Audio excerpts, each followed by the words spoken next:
नमस्कार दोस्तों, कैसे हैं आप लोग। उम्मीद करता हूं सभी लोग स्वस्थ होंगे और मस्त होंगे। स्वागत करता हूं आपका गौतम सी टेट क्लासेस में। चलिए मित्रों, आज की क्लास की बात करते हैं। देखिए, आज जो हमारी क्लास है वो रीट लेवल 1 में जो पर्यावरण अध्ययन यानी कि जो ईवीएस है, और इस ईवीएस में जो पहला टॉपिक है वो आपका परिवार है। परिवार के जो सब टॉपिक हैं यानी कि आपसी संबंध, एकल एवं संयुक्त परिवार, उसका वीडियो है और ये पहला वीडियो है। अब बहुत सारे बच्चों के कमेंट आ रहे थे, बहुत सारे बच्चे व्हाट्सएप पे मैसेज कर रहे थे कि सर प्लीज़ रीट की तैयारी करवाइए, सीटेट तो अब हो गया। और जैसा कि आप सभी लोग जानते हैं कि मैं सीटेट का ही एक्सपर्ट हूँ, लेकिन अब क्योंकि सीटेट हो चुका है और आप लोगों को ज़रूरत है रीट, क्योंकि रीट आने वाला है और रीट का एग्ज़ाम ऐसा है जो आपको डायरेक्ट नौकरी दिलवाएगा। तो इसकी जो तैयारी है बहुत ही हमें अच्छे तरीके से करनी है। तो मैं आपका इसमें ये सहयोग करूँगा कि जो भी आपके 5 सब्जेक्ट हैं, उन सभी सब्जेक्टों के ज़्यादा से ज़्यादा वस्तुनिष्ठ प्रश्न देने की कोशिश करूँगा। और ये जो प्रश्न होंगे ये वेरी वेरी इंपॉर्टेंट प्रश्न होंगे, जो बहुत ज़्यादा संभावना ये रहेगी कि इससे बाहर आपका पेपर नहीं आएगा। तो आप लोग मेरे साथ रहें और इस प्रैक्टिस को जो मैं यहाँ करवा रहा हूँ इसको करते रहें। इन प्रश्नों को लिख लो और याद करो, ये सबसे बेस्ट तरीका है। एक बार देख लो, हम लोग थोड़ा इसको डिस्कस कर लेंगे। जैसे कि परिवार है तो परिवार क्या होता है क्या नहीं होता, ये सारी चीज़ें यहाँ डिस्कस हो जाएंगी। इसके बाद आप इन प्रश्नों को लिख लो, अपने अपने नोट्स तैयार कर लीजिए और इनको रटिए। रटना ही एकमात्र उपाय है। क्यों? क्योंकि इसमें समझाने वाली कोई ज़्यादा विशेष चीज़ें हैं नहीं। और देखिए, मान लो इसमें 3 वीडियो आते हैं और 45 प्रश्न मैं आपको करवाता हूँ और इसमें से 2 प्रश्न या 3 प्रश्न भी आ गए, तो आप समझिए कि आपका पढ़ना और मेरा पढ़ाना दोनों ही सार्थक हो गए। तो दोस्तों, चलिए स्टार्ट करते हैं हम रीट की तैयारी। और आप ध्यान रखें कि एक प्लेलिस्ट तैयार होगी रीट के नाम की। तो अब जो रीट से संबंधित जितने भी वीडियो होंगे वो रीट वाली प्लेलिस्ट में मिलेंगे। इसी प्लेलिस्ट को खोजें रीट के लिए और प्लेलिस्ट को ना देखें, क्योंकि वो सारी सीटेट की प्लेलिस्ट हैं। आप सिर्फ रीट वाली देखें रीट की तैयारी करने के लिए। और गौतम सीटेट क्लासेस को कर दीजिए सब्सक्राइब, क्योंकि अब आपकी बहुत ज़्यादा हेल्प होने वाली है रीट के पेपर में। चलिए दोस्तों, स्टार्ट करते हैं आज का पहला प्रश्न। तो भाई, आज के पहले प्रश्न की बात करते हैं। 2 या 2 से अधिक नाभिक परिवारों द्वारा निर्मित एक परिवार या एकीक आर्थिक इकाई को कहते हैं। क्या कहते हैं भाई? नाभिक परिवार का मतलब होता है न्यूक्लियर फैमिली, यानी कि माता, पिता और उनके अविवाहित बच्चे। तो ऐसे अगर कई परिवार मिल जाएं तो उस परिवार को हम क्या कहेंगे? पहला प्रश्न ये है। उसके ऑप्शन है एकाकी परिवार, संयुक्त परिवार, उत्पादक परिवार या विस्तारित परिवार। तो आप लोग इसका आंसर करें, क्योंकि आप लोगों ने तैयारी तो शुरू कर ही दी होगी, तो इससे आपकी प्रैक्टिस भी हो जाएगी और प्रैक्टिस ही करनी है हमें सबसे ज़्यादा। और ये भी पता चल जाएगा आपने कितनी प्रैक्टिस की है, क्योंकि आप कमेंट में मुझे अपना स्कोर जरूर बताएंगे। तो दोस्तों, इसका आंसर रहेगा डी, विस्तारित परिवार। विस्तारित परिवार ऐसा परिवार होता है जिसमें कई सारी जो एकल फैमिलीज होती हैं वो मतलब नाभिक जो परिवार होते हैं वो रहते हैं। अगला प्रश्न देखेंगे, क्वेश्चन नंबर 2। कौन सी विशेषता परिवार की नहीं है? पढ़ते हैं इसको। कम से कम 2 भिन्न लिंग वाले वयस्क साथ रहते हों, यानी कि जो अपोजिट सेक्स वाले लोग हैं वो साथ रहते हों, क्या ये परिवार की विशेषता है या नहीं है? वो पूछ रहा है, नहीं है, ये ध्यान रखना। प्रत्येक सदस्य की आय भिन्न जमा की जाती हो, वे समान आवास, भोजन, समान सामाजिक क्रियाओं का उपयोग करते हों, सुरक्षा एवं बच्चों का साझा उत्तरदायित्व। देखिए, कम से कम 2 भिन्न यानी कि अपोजिट सेक्स वाले लोग रहेंगे तभी तो परिवार बनेगा, है कि नहीं? तो भाई ये बात तो ठीक है। दूसरे को थोड़ा होल्ड रखते हैं। वे समान आवास यानी कि एक ही घर में रहते हों, भोजन भी साथ करते हों, और जो सामाजिक क्रियाएं हैं जैसे त्यौहार हैं, 30 त्यौहार होते हैं, आना जाना होता है, वो भी करते हों, तो ये भी परिवार की विशेषता है।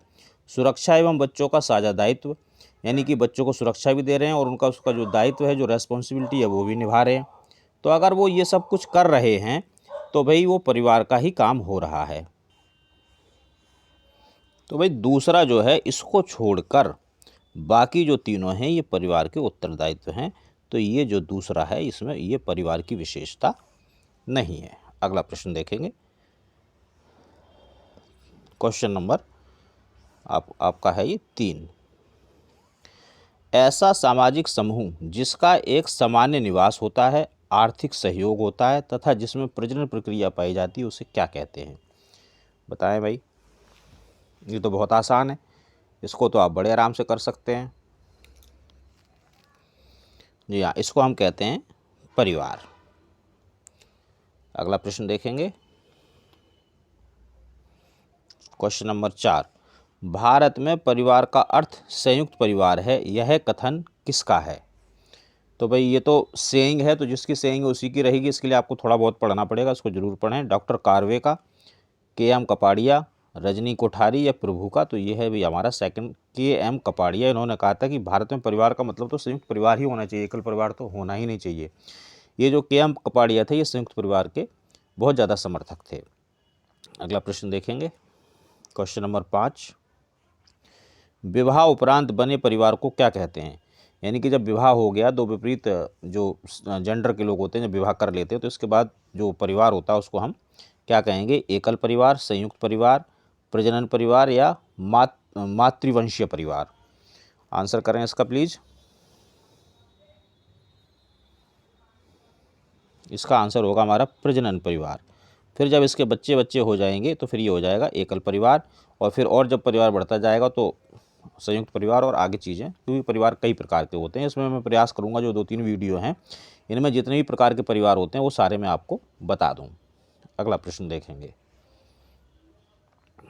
क्वेश्चन नंबर 6, निम्न में कौन सा अनौपचारिक सामाजिक नियंत्रण का एक अभिकरण है? निम्न में कौन सा अनौपचारिक सामाजिक नियंत्रण का एक अभिकरण है? राज्य, परिवार, विद्यालय या शिक्षा?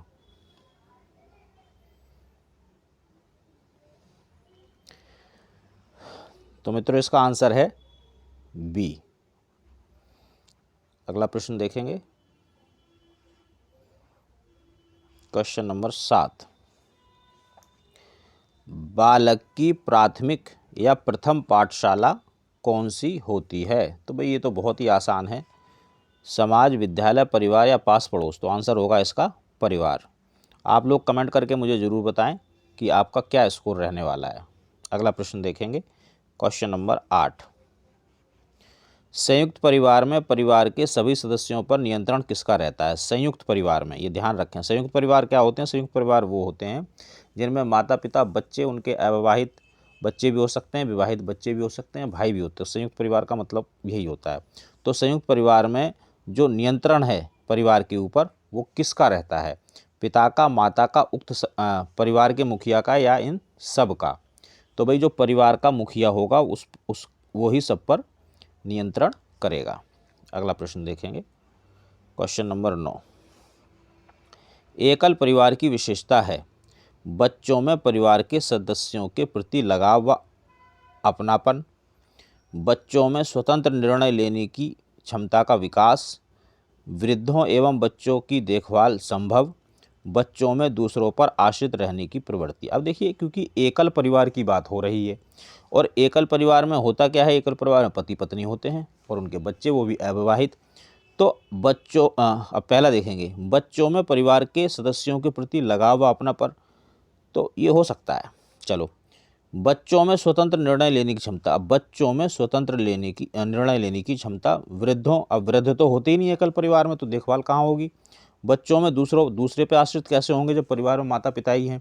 तो भाई ये जो है इसकी जो खूबी ये होती है कि बच्चों में स्वतंत्र निर्णय लेने की क्षमता का विकास होता है एकल परिवार में, क्योंकि और कोई होता ही नहीं, किसी से पूछना नहीं, किसी से बताना नहीं, अपने आप स्वयं ही हर बात का निर्णय इसमें लिया जाता है। एकल परिवार की ये विशेषता होती है। अगला प्रश्न देखेंगे, क्वेश्चन नंबर 10, संयुक्त परिवार को भारत की आदि परंपरा कहा? किसने कहा? दोबारा से सेइंग आ गई है, तो जिसने कहा है उसी को हम बताएंगे।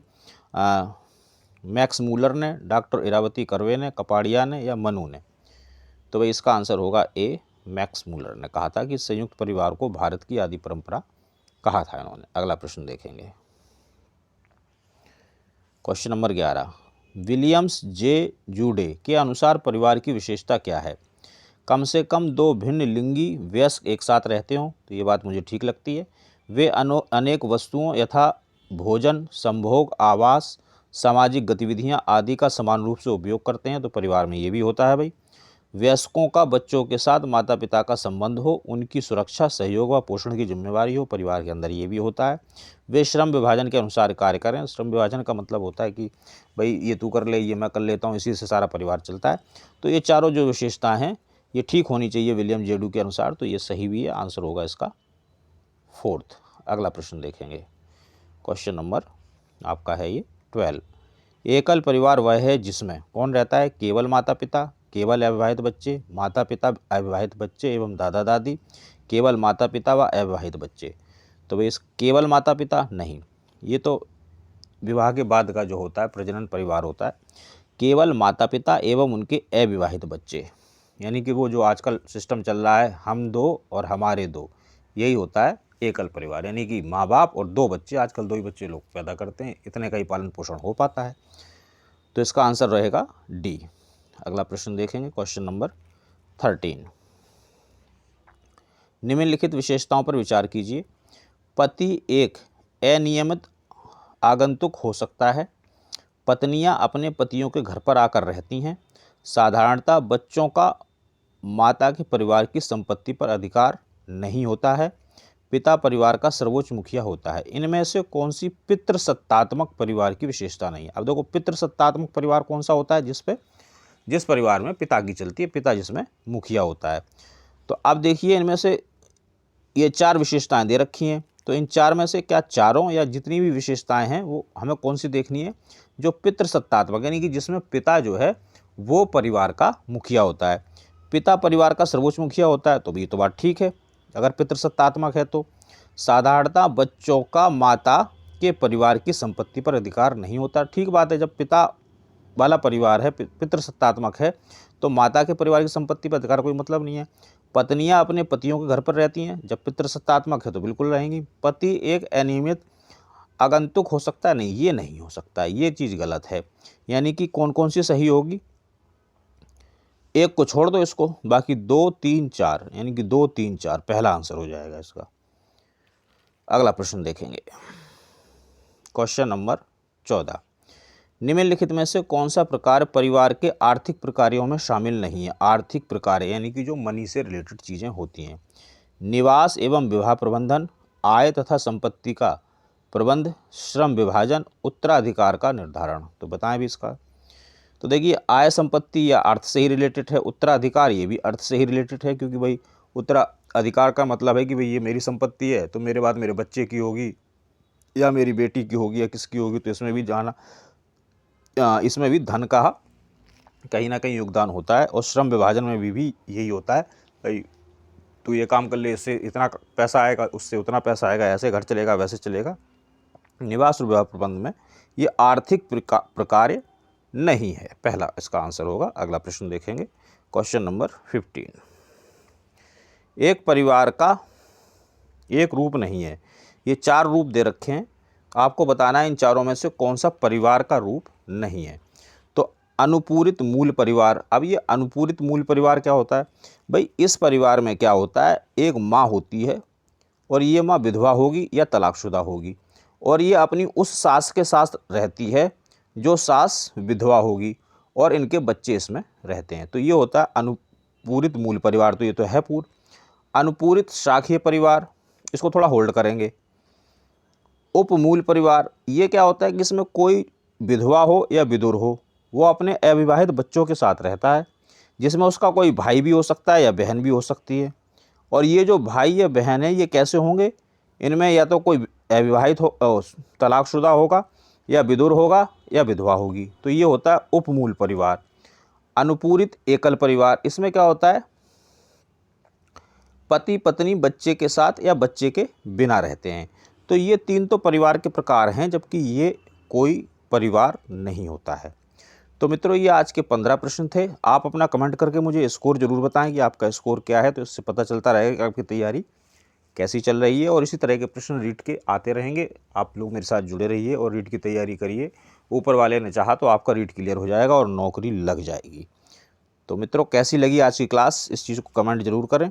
बाकी आपकी कोई भी दिक्कत है तो आप इस नंबर पे व्हाट्सएप के माध्यम से मुझसे जुड़ सकते हैं और मैं आपकी ज़रूर मदद करूँगा। तो दोस्तों, मिलेंगे अगली क्लास में। तब तक आप सभी लोग स्वस्थ रहें और मस्त रहें।